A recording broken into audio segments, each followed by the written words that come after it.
Hi viewers, welcome back to ஆயுதம் அறிவோம். நம்ம ஹால் உற்பத்தி மையத்தை ரஷ்யாவின் Su-57 5ஆம் தலைமுறை போர் விமானத்தை அங்க உருவாக்க முடியுமா அப்படின்னு எவாலுவேட் பண்றதுக்காக ரஷ்யாவை சேர்ந்த நிபுணர் குழு வந்திருந்தாங்க. அவங்களின் அறிக்கை இப்ப என்ன சொல்லியிருக்கு அப்படின்னா 50% Su-57 இந்தியாவின் ஹால் உற்பத்தி மையத்திலிருந்தே உருவாக்க முடியும் அப்படிங்கிற அறிக்கையை இவங்க ரஷ்யாவிற்கு ரிப்போர்ட்டா கொடுத்திருக்கிறாங்க. இது ஒரு பக்கம் இருக்கும்போதே, இன்னொரு பக்கம் நேத்து ஃபர்ஸ்ட் போஸ்ட் அப்படிங்கிற ஒரு ஊடகத்திற்கு பேட்டியளி ராஜ்நாத் சிங் அவர்களிடம் ஒரு கேள்வி கேட்கப்படுது. இந்தியாவின் இண்டிஜினஸ் 5th ஜெனரேஷன் ஏஎம்சிஏ ப்ராஜெக்ட்ல இப்ப தீவிரமான வேலைகள் போயிட்டு இருக்கு. இதற்கு நடுவே ஸ்டாப் கேப் சொல்யூஷனாக Su-57 நீங்க ரஷ்யா கிட்ட இருந்து வாங்க முனையறீங்க. ஸோ டீல் போயிட்டு இருக்கு அப்படிங்கிற டாக்ஸ் இருக்கே, அத பத்தி நீங்க என்ன சொல்ல வரீங்க? உண்மையாலுமே Su-57 ஸ்டாப் கேப்பா நம்ம வாங்க போறோமா? அப்படின்னு கேட்கப்பட்ட கேள்வி இருக்கு. இப்போதைக்கு அத பத்தின எந்த ஒரு முடிவும் எடுக்கப்படல. பேச்சுவார்த்தைகள் அப்படிங்கிறதும் எந்த கட்டத்திலயும் இல்ல. ஸோ ஸ்டில் இந்தியா அத பத்தி எந்த ஒரு முடிவும் எடுக்கல. அப்படிங்கிறத தான் ராஜ்நாத் சிங் அவர்கள் சொல்லியிருக்கிறாரு. இத ஃபாலோ அப் பண்ணி இன்னொரு கேள்வி கேட்கப்படுது. சப்போஸ் இந்தியா Su-57 வருங்காலத்துல வாங்கும் பட்சத்துல, தேவை அப்படின்னு வாங்கும் பட்சத்துல கேட்ஸா தடை இந்தியா மீது வந்தால் இந்தியா என்ன பண்ணும்? கேட்ஸா தடைய எதிர்க்க இந்தியா தயாரா இருக்கா? இல்ல கேட்ஸா தடைக்கு பயந்துகிட்டு இந்தியா Su-57 வாங்காதா?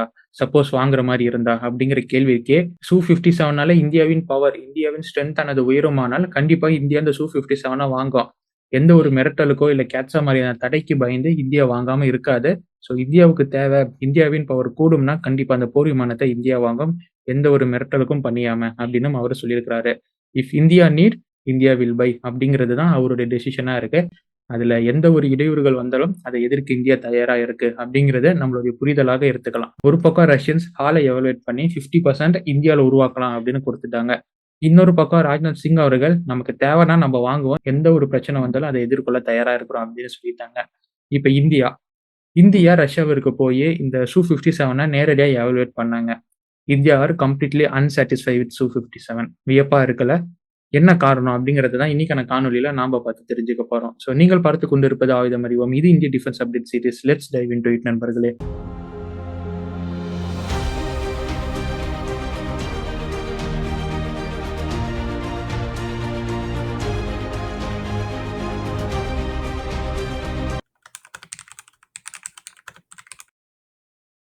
நம்ம சேனல்ல பல வாட்டி இந்த Su-57E பத்தி நம்ம பேசியிருக்கிறோம். இத பத்தி பேசும்போது எல்லாமே 117S அப்படி இல்லைன்னா AL-41F1 அப்படிங்கிற இன்ஜினை பத்தியும் நம்ம பேசியிருப்போம். இது ஒரு ஸ்டெல்த் ரீட்டர் இன்ஜின். அதனால ஓரளவுக்கு ஸ்டெல்த்தை இது கொடுக்கும் அப்படின்னு ரஷ்யா சொல்றாங்க அப்படின்னு நாமளும் சொல்லியிருப்போம். இதோடைய கன்சர்ன் என்ன, இதற்கு ஆல்டர்னேட்டா ரஷ்யா இன்னொரு இன்ஜினை கொடுக்குறாங்க அப்படின்னும் நாம பேசியிருப்போம். இப்ப ரஷ்யாவிற்கு போய் இந்த போர் விமானத்தை நேரடியா இன்ஸ்பெக்ட் பண்ண IIF-இன் குழு என்ன சொல்லியிருக்கிறாங்கன்னா, இந்த 117S இன்ஜினால தான் இந்த போர் விமானம் மிகப்பெரிய அளவிற்கு RCSல எக்ஸ்போஸ் ஆகுது. இதுதான் இந்த போர் விமானத்தின் ஸ்டெல்த்தையே கெடுக்குது அப்படின்னு ரிப்போர்ட் பண்ணியிருக்கிறாங்க. போர் விமானத்தின் open panels and nozzle layouts RCSக்கு, அதாவது ரேடார் உடைய ரேஸுக்கு ரொம்ப எக்ஸ்போஸ் ஆகுது அப்படிங்கிற ரிப்போர்ட் இவங்க கொடுத்திருக்காங்க. இதற்கு நம்ம இந்த போர் விமானத்தை குறை சொல்லி எந்த ஒரு பிரயோஜனமுமே இல்ல. ரஷ்யாவின் Su-27 தொடர்ந்து இந்த SU சீரிஸ்ல வரக்கூடிய போர் விமானங்கள் எல்லாத்துக்குமே டியூயல் இன்ஜின் தான் கொடுத்துக்கிட்டு வராங்க. இந்த டியூயல் இன்ஜின் அதோடைய டிசைன் அப்படிங்கிறது ட்ரஸ்ட் ட்ரூ வெயிட் பர்ஃபார்மன்ஸ் அப்படிங்கிறது எக்ஸப்ஷனலா இருக்கணும் அப்படிங்கிறத கன்சர்ன் பண்ணி தான் அதை டிசைன் பண்றதா இருக்கட்டும், அது அந்த போர் விமானத்துல ஃபிட் பண்ணக்கூடிய அந்த ப்ரொபோர்ஷன் மற்றும் ஃபிட்டிங் அரேஞ்ச்மெண்ட்டா இருக்கட்டும், இது எல்லாமே அந்த ட்ரஸ்ட் டு வெயிட் ரேஷியோ எக்ஸப்ஷனலா இருக்கணும், பவர் அதிகமா இருக்கணும் அப்படிங்கிறத கன்சர்ன் பண்ணி தான் இந்த Su சீரிஸ்ல எல்லாத்தையுமே இவங்க ஒர்க் பண்ணிட்டு இருந்தாங்க. As a result RCS and thermal signature இந்த இடத்துல காம்ப்ரமைஸ் ஆயிருச்சு. இதுதான் ஆக்சுவல் ரீசன். இந்த SU போர் விமானங்கள் பெரிய அளவுக்கு ஸ்டெல்த்தா இருக்காம இருக்கிறதுக்கான காரணமும். அதே மாதிரி நான் சொன்ன மாதிரி நீங்க Su-27ல இருந்து Su சீரிஸ்ல வர போர் விமானங்களின் பேக்வர்டு அந்த பின்பக்க இன்ஜின் பகுதியை மட்டும் லைனா எடுத்து வச்சு பாருங்களேன். ஆல்மோஸ்ட் எல்லாமே ஒரே மாதிரி தான் இருக்கும். ஒரே அளவுக்கு தான் அந்த எக்ஸாஸ்ட் நாசில் ஆனது வெளியில தள்ளப்பட்டு இருக்கும். இதற்கான முக்கிய காரணம் அவங்களுடைய லெகசி டிசைன் அப்படிங்கிறது அடிப்படையில இப்படிதான் இருக்கு. அதே மாதிரி பெரும்பாலும் இந்த ரஷ்ய போர் விமானங்கள் எதிரியின் ரேடார்ல டிடெக்ட் செய்யப்படுவது அப்படிங்கிறது இந்த பேக்வர்ட் பொசிஷனை வச்சுதான், ஃப்ரண்டல் RCS வச்சு இல்ல. ஆனா இது ஒரு 5ஆம் தலைமுறை போர் விமானங்கள் அப்படின்னு ரஷ்யர்கள் சொல்றாங்க இல்லையா, அதனால இந்த போர் விமானத்துடைய எக்ஸாஸ்ட்ல இருக்கக்கூடிய அந்த ஸ்டெல்த்தை இன்க்ரீஸ் பண்ணணும், தெர்மல் சிக்னேச்சரை குறைக்கணும் அப்படிங்கிறதுக்காக தான் இந்த ஹீட் ட்ரீட்டட் எக்ஸாஸ்ட் நாசில் அப்படிங்கிறது இந்த போர் விமானத்துல இவங்க AL-41F1 இன்ஜின் மூலியமா இன்ட்ரோடியூஸ் பண்ணாங்க. ஸோ இதன் மூலியமா அவங்க கிளைம் பண்றது என்னன்னா, பெரிய அளவுக்கு இது ஹீட் சிக்னேச்சரை கொடுக்காது, அந்த எக்ஸ்போஸ் ஆகாது, ஹீட் சைன்ல எக்ஸ்போஸ் ஆகாது அப்படின்னு அவங்க கிளைம் பண்ணாங்க. இதுதான் ஏரோ இந்தியா 2025ல நமக்கு விற்கும் போதும் சொன்னாங்க. பட் IIF என்ன சொல்றாங்க அப்படின்னா, இதோடைய ஆர்சிஎஸ் 0.1ல இருந்து 1 மீட்டர் ஸ்கொயரா இருக்கு அப்படின்னு ரஷ்யன்ஸ் கிளைம் பண்றாங்க. பட் கண்டிப்பா இதை விட அதிகமாக தான் இதோடைய ஆர்சிஎஸ் ஆனது இருக்கும். ஸோ பல இடத்துல டிசைன் ஃப்ளா அப்படிங்கிறது அப்பட்டமா தெரியுது அப்படிங்கிறாங்க. இதோடைய ரைவல் F-35 உடைய ஆர்சிஎஸ் அப்படின்னு பார்த்தோம்னா 0.001 ஸ்கொயர் மீட்டரா இருக்கு. ஸோ ஆப்வியஸ்லி எது ஸ்டெல்த் அப்படிங்கிறது உங்களுக்கு இந்த இடத்துல தெரிஞ்சிருக்கும். லெகசி டிசைன் அண்ட் இன்ஜினுடைய பிளேஸ்மெண்ட் தான் ப்ராப்ளம் அப்படின்னு நம்ம பார்த்தோம்னா இன்னொரு மிகப்பெரிய குற்றச்சாட்டு இங்க ஐஏஎஃப் வைக்கிறாங்க. இந்த AL-41F1ங்கிற இன்ஜின் ஆனது 1800 டிகிரி செல்சியஸுக்கு மேல இயங்கும் போது அதோடைய ஹீட் சிக்னேச்சர் அப்படிங்கிறது கண்ணாபின்னமா இருக்கும். 1800 டிகிரி செல்சியஸ்க்கு மேல பார்க்கும்போது ஒரு சாதாரண ஐஆர் சீக்கர் கொண்ட ஒரு விசில் போயிட்டு இருக்குன்னா, நான் இங்க தான் இருக்கிறேன், என்னைய வந்து தாக்க அப்படின்னு சொல்ற அளவுக்கு இதோட ஹீட் சிக்னேச்சர் வெளிப்படும். ஸோ அந்த அளவுக்கு இது எக்ஸ்போஸ் ஆகக்கூடிய ஒரு இன்ஜினாகவும், இந்த இன்ஜின் மூலியமா இந்த போர் விமானம் எக்ஸ்போஸ் ஆகும் அளவிற்கு இது இருக்கு அப்படின்னும் இப்ப இந்தியா குற்றச்சாட்டை வச்சிருக்காங்க. இதற்கு முக்கிய காரணம் இந்த இன்ஜின்ல இருக்கக்கூடிய டர்போ ஃபேன் அப்படின்னு சொல்லப்படுது. ஏன்னா இந்த டர்போ ஃபேனுக்கு ப்ராப்பரான ஸ்டெல்த் கோட்டிங் அப்படிங்கிறது தரப்படல.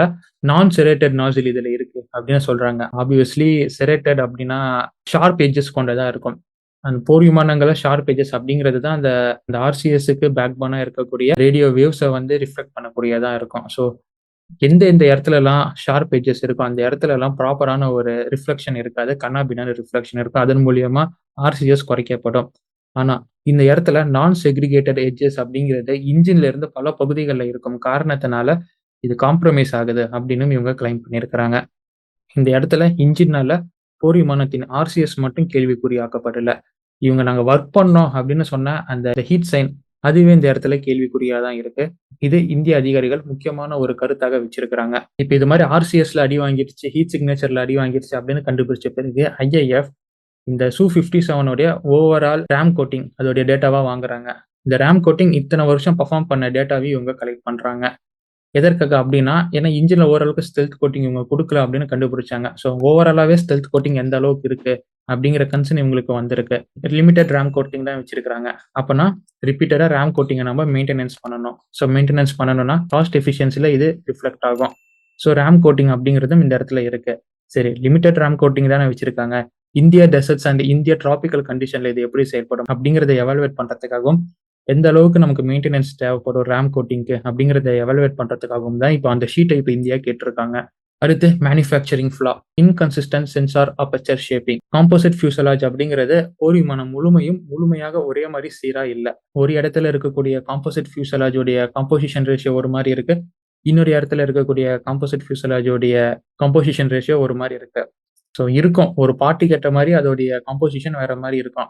ஐடென்டிக்கலா இருக்கிற 2 பார்ட்ல நீங்க எடுத்து பார்த்தீங்கன்னா, ஒரு பார்ட்ல இருக்கக்கூடிய கம்போசிஷன் ஒரு மாதிரி இருக்கு. இன்னொரு பார்ட்ல இருக்கக்கூடிய கம்போசிஷன் ஒரு மாதிரி இருக்கு. அப்படிங்கிற ஃப்ளாவ கண்டுபிடிச்சிருக்கிறாங்க. இது இல்லாம பல இடத்துல போர் விமான பாடியில இன்கன்சிஸ்டன்ட் பேனல் அலைன்மென்ட் இருக்கு அப்படிங்கிறதும் ரிப்போர்ட் பண்ணியிருக்கிறாங்க நம்ம ஐஏஎஃப்.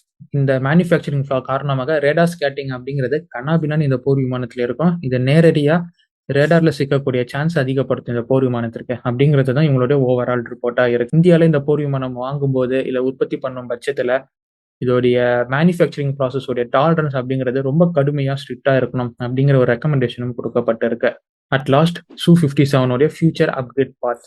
ஒரு போர் விமானம் நம்ம வாங்குறோம்னா அது கடைசி வரைக்கும் அதே ஸ்டேஜில் இருக்கணும் அப்படிங்கிறது இந்த போர் விமானத்தை சீக்கிரமா அவுடேட்டட் ஆக்கிறோம். ஸோ கரண்ட் வார்ஃபேருக்கு ஏற்ற மாதிரி அண்ட் ஃபியூச்சர் வார்ஃபேருக்கு ஏற்ற மாதிரி இந்த போர் விமானத்தை அப்கிரேட் பண்ணணும். அதை யார் அப்கிரேட் பண்ணுவோம்னா போர் விமானத்தை உருவாக்கும் நிறுவனம் தான்.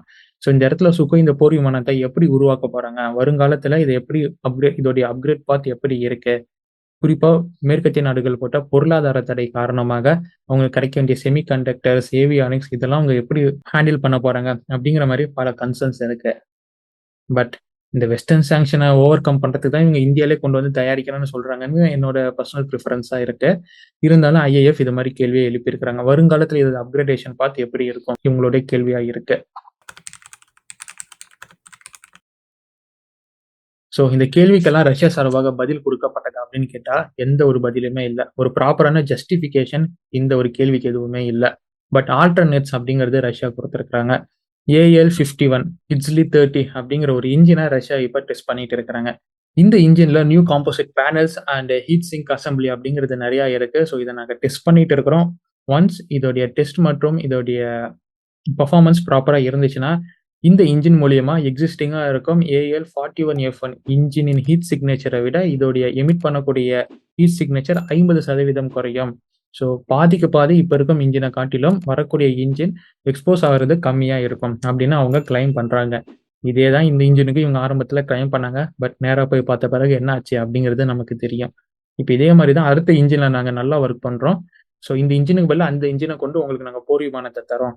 அப்படின்னு இப்ப பதில் அளிக்கப்பட்டிருக்கு. சப்போஸ் நீங்க அந்த இன்ஜின குடுக்குறீங்கன்னா, அதற்கான டைம் ஃப்ரேம் என்ன? அப்கிரேடேஷன் டைம் என்ன? அப்படிங்கிறது இப்ப இந்தியா சார்பாக ஒரு கேள்வியா இருக்கு.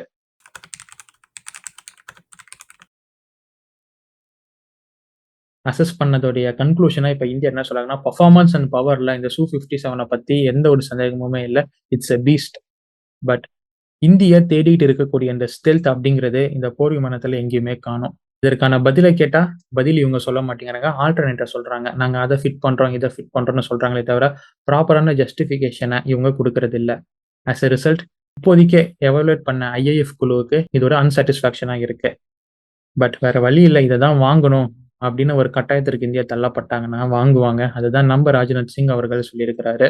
இத பற்றின உங்களின் கருத்துக்கள் என்ன அப்படிங்கிறத கமெண்ட்ல சொல்லுங்க. ஒரு ப்ராப்பரான பதில் இல்லாத பல இடத்துல எக்ஸ்போஸ் ஆன போர் விமானத்த இந்தியா வாங்கணுமா? ஸோ நாங்க குடுக்குறோம்னு சொன்னத வச்சு நம்பி இந்த போர் விமானத்த இந்தியா இப்போ உள்நாட்டுல வாங்கி 5ஆம் தலைமுறைக்கான தேவைய பூர்த்தி பண்ணணுமா? இல்ல நம்மளுடைய ஆம்காக்கே நம்ம முழுமையா போலாமா? அப்படிங்கிறத உங்களுடைய கருத்துக்கள கமெண்ட் பாக்ஸ்ல போடுங்க. அண்ட் உங்களுடைய கேள்விகள இந்த கமெண்ட்ல ஷூட் அவுட் பண்ணுங்க. இது மாரி பல வீடியோக்களை தெரிந்து கொள்ள நம்மளுடைய ஆயுதம் அறிவோம் அப்படிங்கிற சேனல சப்ஸ்கிரைப் பண்ணிக்கோங்க அண்ட் ஃபாலோ பண்ணுங்க. Until it's signing off from ஆயுதம் அறிவோம் and stay tuned for next video my dear friends. நன்றி, வணக்கம்.